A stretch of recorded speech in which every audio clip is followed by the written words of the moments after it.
This is the World Organic News for the week ending 21st of January 2019. John Moore reporting. Decarbonise the air, recarbonise the soil. A little housekeeping. Some of you have noticed the website is down. I'm in discussions with my host about appropriate levels of performance and hope to have it back up soon. In the meantime, I'm posting to the Facebook page if you're interested. And now to the show. This week we look at the many faces of regenerative agriculture. From the Manitoba Co-operator, a piece entitled Regenerative Agriculture Creates a Sprawling Roadmap. Quote, regenerative agriculture has lots of time in the headlines, but the movement may look very different for an organic farmer with 3,000 acres of annual crops versus a rancher whose land is mostly pasture. End quote. As we can all agree, I think every piece of land is different. Every person will have a different vision for that particular piece of land. If we toss in the variability of the weather, different approaches are critical. Whether grazing, cropping, horticulturaling, that's a word now, or a combination of these, flexibility and the ability to pivot are skills we all need. An example will illustrate. Last northern summer I observed a 100-acre organic farm in East Cork Island, coming to terms with drought. The last time this had occurred was the mid-70s. There was therefore not much institutional memory of what to do in these circumstances. On a nearby property I saw potato paddocks of about 20 acres with a single sprinkler with a spread of 20 metres in the middle of the field, pumping away day after day. It was a pointless but heroic effort.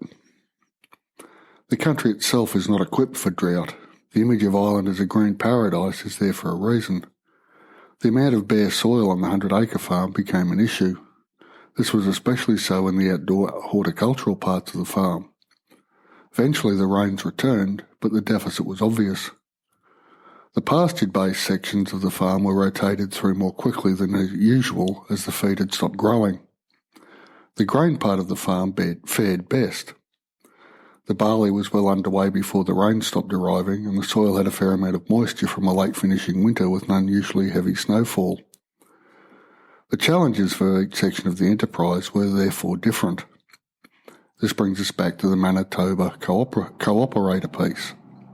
Quote, Blaine Hertas of Redvers, Saskatoon, and David Rourke of Minto, Manitoba, were both well-known faces before their panel on the MFGA Regenerative Agriculture Conference in Brandon late last November. For Hertas, it's all about livestock. The long-term beef producer and holistic management instructor counts pasture as a good portion of his land base. He has become a passionate advocate for planned grazing, often called to conferences and workshops to share his experiences with high-density rotational grazing and the benefit he's seen in his soil organic matter, sequestered carbon, forage yields and pasture performance.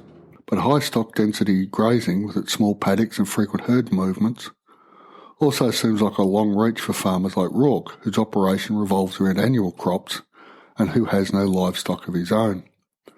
Instead, Rourke's experience with regenerative agriculture slants towards green manures, field cover and biodiversity. End quote. Either way, you can see the focus is on the soil. The two methodologies point to the different effects of the same thought. Keeping the soil covered allows the soil to regenerate. So either through tight grazing regimes or cover crops, the effect is similar. The fossil fuel inputs may well be different, but the soil health is the key. There are good reasons for following the regenerative farming philosophy. Quote, both are believers in regenerative agriculture, a movement that, among other things, promises more efficient production, resiliency against drought and flood, and the promise that the farm will not only be sustainable with the environment, but actually help regenerate degraded soils. End quote. And the demand from farmers for these technologies and methodologies is growing. From the CNBC website comes a piece entitled Thousands of farmers' supporters take to streets in Germany demanding climate-friendly agriculture. Quote, thousands of farmers from across Germany and their supporters protested at Berlin's landmark Brandenburg Gate on Saturday, calling for climate-friendly agriculture and healthy food. Organisers say 170 tractors drove in from farms around the country to join 35,000 other protesters for the Saturday demonstration under the motto, We are fed up with the agricultural industry. Among other things, the protesters called for more animal welfare and protection. The protest was called to coincide with the German capital's Green Week agricultural fair, and Agricultural Minister Julia Knochler meetings with dozens of countries about more intentional cooperation on agricultural issues, the DPA news agency reported. End quote. This is a remarkable thing. The actual people with their feet on the ground are calling for support. This means, by inference, less support for industrial food production. Now, the EU is a special case. Given the food shortages caused by war during the 20th century, subsidised farming is a decision for a safety net rather than a neoliberal, let 1,000 flowers bloom, ruthless, market-based approach. And yes, I am aware I'm quoting Mao in the same sentence as the word neoliberal. With these subsidy systems in place, it is possible to send price signals to farmers. It is just a matter of political will.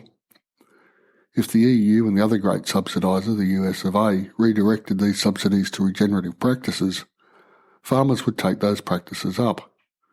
Farmers are, after all, not stupid, and they will follow the money. Hence the huge areas of maize planted in the US as a result of subsidies for that crop. Equally, in industrial ag, farmers won't keep using unlimited amounts of glyphosate in the way local councils do to, in inverted commas, combat invasive plant species. Farmers are looking to make a living after all. So redirecting subsidies to regenerative practices and even giving incentives to smaller farmers would have benefits just beyond food production. Employment, carbon drawdown, less reliance on fossil fuels are just a few. And remember, small has its own benefits. I can't find the link, but I read some years ago that 85% or something like that percentage of soft fruit in Russia is produced in backyards. Given the size of Russia, the poor travel characteristics of raspberries and other brambles, this makes a certain amount of sense. And again, from my Irish odyssey, I was eating up to 5 kilos of blackberries a week just from the hedgerows as I walked around the paddocks of South Kerry. Local food systems with a certain amount of foraging food available for people is a wonderful thing. If we can find ways to have people outdoors collecting, in inverted commas, free food and getting their feet on the soil, we can sell the regenerative message more easily. And we need to sell the message, the time is now. And on that note, I'll draw this episode to a conclusion. Remember, decarbonise the air, recarbonise the soil. I won't direct you to the website because, as I mentioned at the start, it's down for the moment, but the podcasting checklists are still available and there's a link in the show notes. A transcript of this episode will also be in the show notes.